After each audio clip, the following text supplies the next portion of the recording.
If you're a small business owner or you're an entrepreneur or you're a marketer and you have not been studying the WNBA and the way that Caitlin Clark has been treated over the last year, you're not paying attention to the right things. I have been absolutely fascinated as an entrepreneur, as a small business owner, on what has happened, transpired in the last 12 months.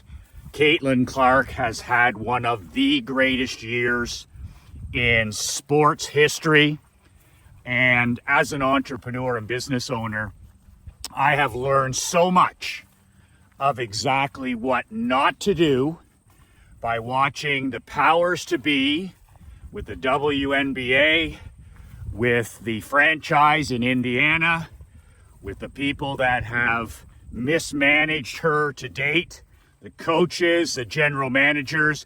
It has been a fucking masterclass in how not to work with a franchise player or a franchise entrepreneur or the superstar baby goat to come of your entire league. Michael McLean, brassballsvideos.com. I'm an ex-professional hockey coach, ex-amateur championship hockey coach turned 8-figure entrepreneur. I'm a husband, a father, and a small business owner just like you. If you would like a free copy of my brand new book, you can print off a copy at brassballsvideos.com. The link is also below. I wrote this book 2 months ago. It's only 22 pages. 5 ways to unfuck your life in the next 30 days. I wrote this book for champions, not for chumps, for winners, not for whiners. The link is below, my free gift to you. So, I've never really watched any female sports as a minor pro hockey coach, as a football fan, baseball fan. My entire life I've coached and played and watched male sports. I've loved watching female tennis. I grew up watching Chris Everett and Navratilova and Steffi Graf and Monica Seles. But mostly 95% of what I've watched has been male sports. So I've been fascinated with the WNBA. I don't watch any games that Caitlin Clark is not a part of. I actually find, as fascinating as I find that league and, the whole concept of how it's literally, 200x'd over a year. I find it almost unwatchable. Like, I sit down, and if Caitlin Clark is playing in the game, I'm absolutely fascinated with it. I sit down, I watch 10 minutes, 15 minutes, because I refuse to watch, progressive sports anymore. It's all woke horseshit, whether it's the NFL or the NBA or Major League Baseball or the WNBA. But I can't resist sitting down and watching the baby goat. She's already the greatest player in the league. Of course, she's Rookie of the Year, but you give her, 3 to 4 more years, she's going to find a way to win a championship, regardless of the clown world around her. That's what, Wayne Gretzky's do. That's what Sidney Crosby's do. That's what Joe Montana's do. That's what Tom Brady's do. That's what Michael Jordan's do. Even though they're drafted to the worst organizations, when you're a high pick especially, you often find yourself in the worst franchise ever. And although I wouldn't say Indiana's the worst franchise ever, the way these people, from the ownership down, the general manager, the president, the head coach, they should all be fucking gone. If I was the owner of that team, as a former owner of 2 Junior A teams, I would take a broom to that place. Now that they've been eliminated, I would sit down and I'd say, okay, I give you all an F minus. Okay? The only reason we're in the playoffs is because of Caitlin Clark. The only reason there's even one person watching our games, Caitlin Clark. The only reason we've sold millions of dollars worth of jerseys and merchandise, beer, hot dogs, Caitlin Clark. We're almost unwatchable without her. But she is the ultimate franchise player. Like, they literally have drafted, and of course they don't even know what they have on their hands. But she's not just the franchise player, she's the franchise player for the WNBA, and she just might be the franchise player for all of pro sports. It's been the most magnificent year that I've watched in a long time, where everything from her going to the national championship final, her entire career highlighted in college, and then with almost no break, getting drafted first overall, joining that Sad Sack organization and Sad Sack team in Indiana. Everybody's saying, the talking heads, the nitwits, well, it's her first year. They're not going to be a playoff team. All of a sudden, they are a playoff team. And just, and she, not making the Olympic team. You want to talk about the matrix. You want to talk about progression. You want to talk about, didn't earn it. You want to talk about all that horse shit. She wasn't named to Team USA. And in the back of her mind, she probably said, I need a break. If they don't want me, what can I do? I can't control that controllable. But they so badly disliked her, and they're so committed to their progressive ideals, to their, diversity, inclusion, all of this woke nonsense, that they literally don't put one of the greatest athletes in our world on the Olympic team. You can talk about that forever, but that's just another political move. But I think she would have smiled and said, I'll show you in the second half of this year, which she did. But also, she took a break. She got 2 weeks off. I mean, mentally, she has to be exhausted. Full-time student, full-time college player, all the way to the national championship final, and then jump in almost immediately into a women's pro league. But talk about horse shit leadership in terms of the general manager. Talk about dim-witted leadership from a coach who has no business returning. I just think of the great Pat Summitt and how she would look behind that Indiana bench with the opportunity to coach the greatest talent that women's basketball has ever seen. But it's going to be really interesting, because now that Caitlin's out of the playoffs, it'll be interesting to see if her greatness and her, what will the attendance be like? I think that it's going to remain strong in spite of the fact that nobody, it's almost unwatchable without her. That's just my personal opinion. I would never, ever turn on that league to ever watch a game that didn't have Caitlin Clark. And that's just me. If you feel differently, that's perfectly okay as well. One of the things that I talked about in an earlier video a few months ago for entrepreneurs and small business owners, I talked about how if Caitlin Clark was a hockey player and a star hockey player and a first-year player, a rookie, and she was playing in the NHL like a Sidney Crosby, or if she was a rookie for the first time, or she was playing for me in junior hockey as a 17, 18, 19, 20-year-old, I shot a video about how it's just ridiculous, the abuse this young girl has taken. Absolutely ridiculous. And it's easy to blame the WNBA. They don't give a shit. And it's easy to blame the woke referees. They don't give a shit. They're instructed not to call.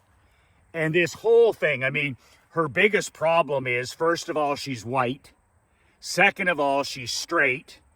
And third of all, she's got a boyfriend. Those are 3 strikes in pro sports. Those are 3 strikes. In the NBA, in the NFL, don't fool yourself, but especially in the WNBA. But all that aside, I talked about how control the controllable. She has done such an outstanding job, which shows incredible parenting, right? Mom and dad, good quality people around her. But I gotta say, I mean, she has handled herself so well in pro, just basically never making an excuse, never whining and never complaining. She's done a better job than, people like Wayne Gretzky did, like Sidney Crosby did, like Connor McDavid did, like Kobe Bryant did, Michael Jordan. All of those first-year players that found themselves in challenging situations, they all did a little bit of whining and crying, if you know anything about history. And they're always looking for the refs, and they're always blaming the refs, and there was some whining and crying and excuse-making. But I got to tell you, with this kid, she is a badass. I mean, she sits up there night after night, takes this unsolicited abuse, and then she sits up there and talks to the woke media and, answers those questions as a true pro. She has incredible character, incredible integrity, and she doesn't use it as an opportunity to whine, cry, or make excuses, even though she could. She doesn't criticize her coaches. She doesn't criticize the franchise. She doesn't criticize her opponents. She doesn't criticize the referees. And that takes a hell of a lot under her circumstances because she's being torn down and abused at every turn. I mean, there's a big swath of people in that league that don't understand she's their fucking meal ticket. There's a whole bunch of players in that league who nobody care about. They're not worth paying to watch. Nobody's going to buy their jerseys. Nobody's going to go to the stadium. Nobody's going to spend any money. And this one person comes into your league, and the next thing you know, you're actually a pro league. You're actually, playing in front of people and not empty seats. You're actually on television. People are actually buying merchandise. People are following you. They're paying attention. You're actually flying on, a chartered jet. You're not flying on commercial. You're staying in nice hotels. And this with the league not making any money yet. The WNBA, like all major leagues, you don't make any money for years. But with Caitlin Clark, it's such a phenomenon that if the WNBA got their act together on and off the basketball court, this could be a league that turns a profit within a handful of years. She's that big. She's that big of an influence. She's that powerful of a role model. But I talked about this a couple months ago when she was just getting abused by by players and other teams.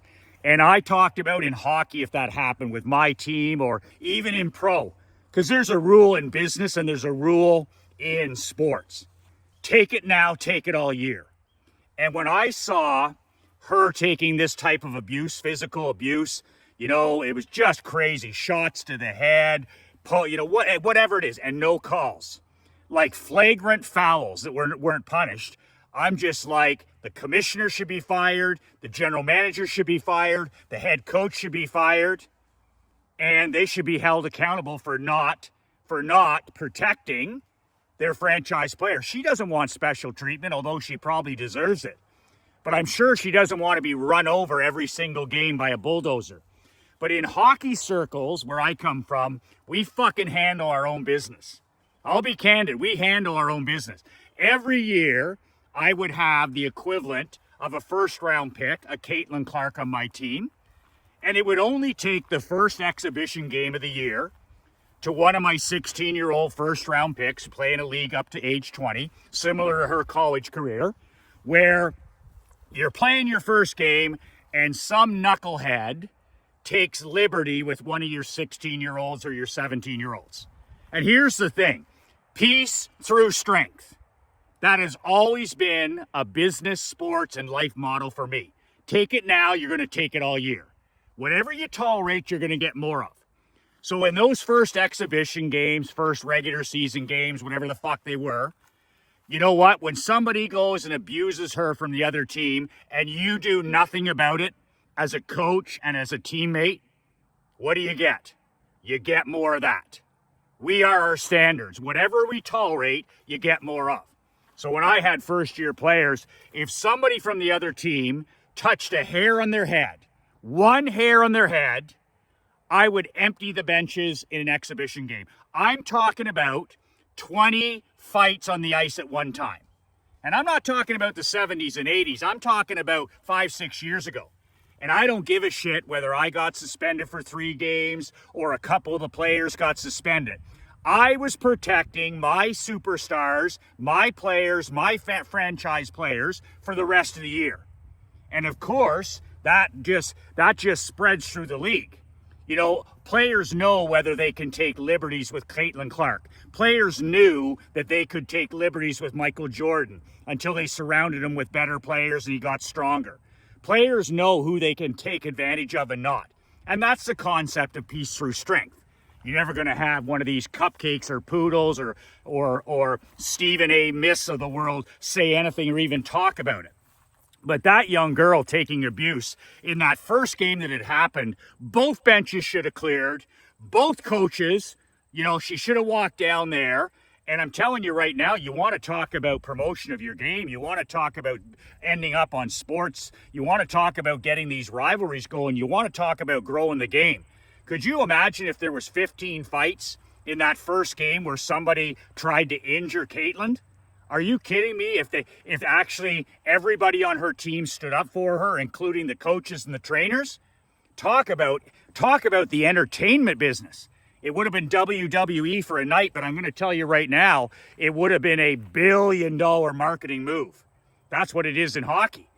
But I'm telling you, like these tomato cans, these low talent players, they used to take shots at Jordan. They used to take shots at Montana. They used to take shots at Brady. They take shots at Connor McDavid. They'll take shots until they know they're held accountable. And that's the peace through strength. So if I own that team or I'm the general manager or I'm the head coach, I'm insulating my franchise player. And it's going to take some time, but I'm insulating her and keeping her healthy.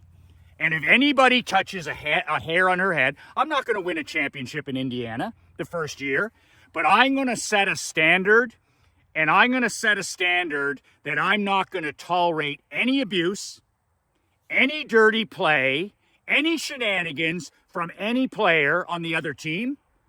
And I'm sorry, if anything happens, it's going to be the wild, wild west. You're going to have to stand up and you're going to have to fight and be held accountable for what you did. And you only have to do it once, you know that. Peace through strength happens once, right? People either know you're a poodle or they know that you're a lion. They either know that you're a lion or you're a lamb. So they got too many lambs around her. The general manager's a lamb, the coach is a lamb, half her teammates are a lamb. And a few of them are trying to stand up and, you know, they defend her at the press conference. Fucking press conference. Go over there and pound the shit out of somebody when they touch her and see what else happens. Like the smirking and the laughing of the opposition after they run over her. Smirking and laughing. That can be corrected. That can be corrected through team toughness in 2 minutes. Because it's like hockey. When you don't stand up for yourself, when you don't stand up for your teammates, when you're a lamb and not a lion, what happens? Mice turn into men. Mice turn into men. I was taught that by the great Wayne Maxter in hockey. He said, Michael, when there's no fighting, when there's no accountability, when nobody protects each other, and when teammates don't stand up, and you don't have some grit and toughness on your team, the other team, mice into men. Mice into men. Everybody then is a cheap shot artist. Everybody's a tough guy because they're like keyboard chicken shits. They don't have to stand up. If a man or a woman is held accountable for their unsportsmanlike play, for injuring somebody on purpose, for cheap shotting, 99% of that stuff goes away. Because 99.9% of athletes, people, men, women, they don't want a conflict face to face. Trust me, 99.9% of people do not want to be held accountable. So that's why fighting has served hockey so much. I mean, I had the type of teams where we had no fights. We had no fights our championship year, but we had one actually in exhibition. where we emptied those fucking benches. Somebody took a fucking swipe, tried to decapitate my captain and one of our first round picks. Very simple. Let's go. Let's go. The Hatfields and the McCoys. We're capable of beating you on the scoreboard, and we're capable of beating you in the alleyway. And on that particular day, when it didn't matter, and I think I was suspended like 3 games, who gives a shit? We stood up for our players, we stood up for our teammates, we stood up for our captain, we stood up for our rookies, and 0 fights the rest of the year. Because it spread through the league that, hey, don't take liberties with those guys, because if you do, you're going to be called on the carpet. Peace through strength. But what the hell does this have to do with business? What it has to do with business is the worst thing you can do as a leader in business is treat everybody the same. In business and coaching, Jimmy Johnson, the great Dallas Cowboys 2-time Super Bowl champion coach, said it best in his book. He said, I will treat every player fairly, but I will not treat everybody the same.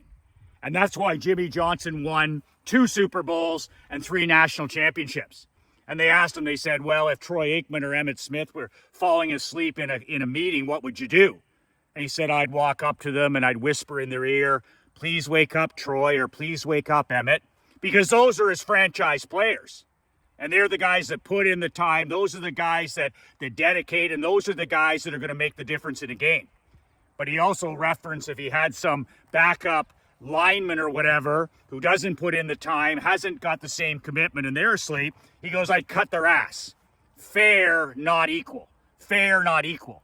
Jimmy Johnson went on merit. Go on merit. Can you help us win? Are you putting in the time? Are you mentally tough? Are you doing all the things that are going to help us have a chance to win? But man, oh man, you have a person like Caitlin Clark. The league needs to be in a situation where they protect the franchise player.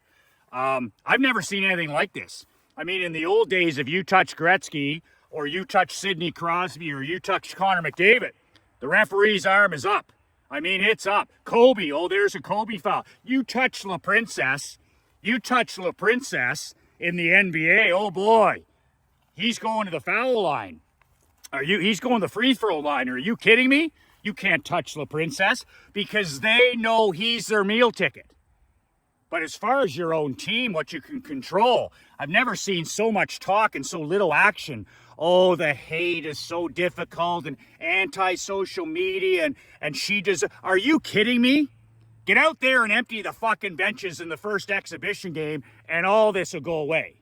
And social media, she shouldn't have anything to do with social media or the news or politics. That stuff should be 100% ignored.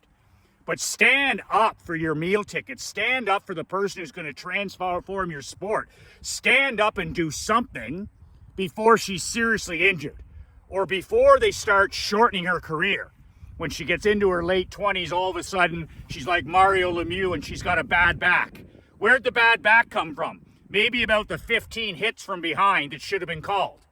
This is your meal ticket, your franchise player. She's worth billions of dollars in terms of revenue to the league and millions and millions and millions to that franchise. They could never pay her enough for her value. But I'm telling you right now, she's going to get seriously injured unless they get serious people around her.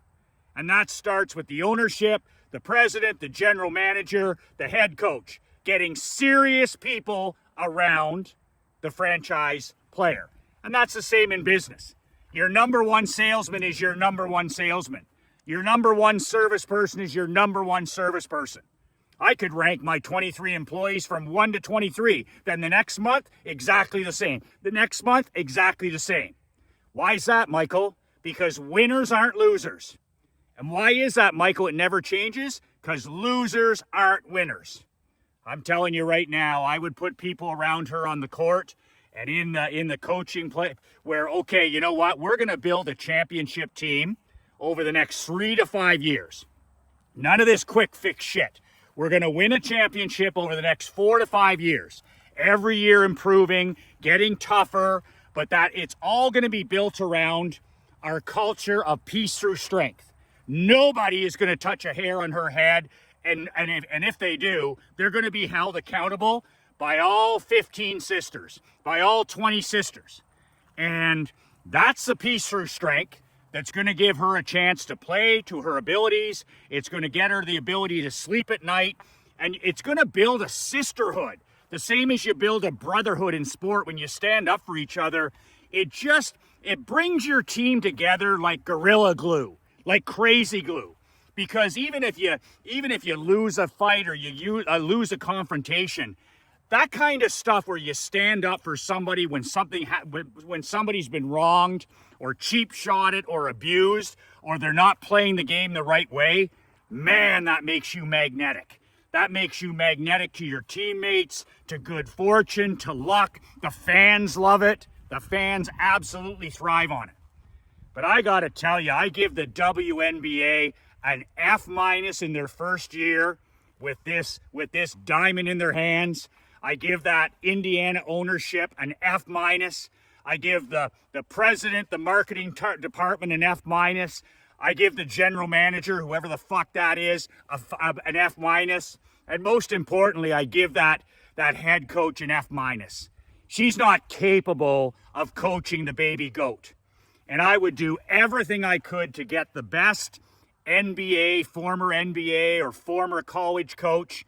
I don't give a shit if they're a man or a woman, but Pat Summitt kind of level, Mike Krzyzewski kind of level, and hire them, whatever it costs, and say, let's build a dynasty over the next 5 years. Let's build this the right way around this gift from God that we've been given. Do whatever it takes to protect her at all times, insulate her on the court, insulate her from social media, insulate her from the woke reporters, insulate her in her private life, and let her play ball, and let her win championship rings. And that's the message that I've learned and been reminded of watching this incredible, absolutely incredible run by this absolutely incredible athlete, one of the greatest I've ever seen in 55 years. And I mean, it's just unbelievable. It's just unbelievable how great she is, what a solid person she is, what a great teammate she is. But man, oh man, the people around her in important places have got to screw it on straight before this all goes away. 2 words that change my life, 2 words that can change yours. It's all about peace through strength. Whatever you tolerate, you get more of that. And if you're not happy with your life or your business, raise your standards. Raise your standards, and everything else, like a boat in a high tide, will improve. You get what you tolerate, you get more of what you tolerate. Life is about raising your standards. Business is about raising your standards. 2 words that changed my life, 2 words that'll change yours. Be relentless.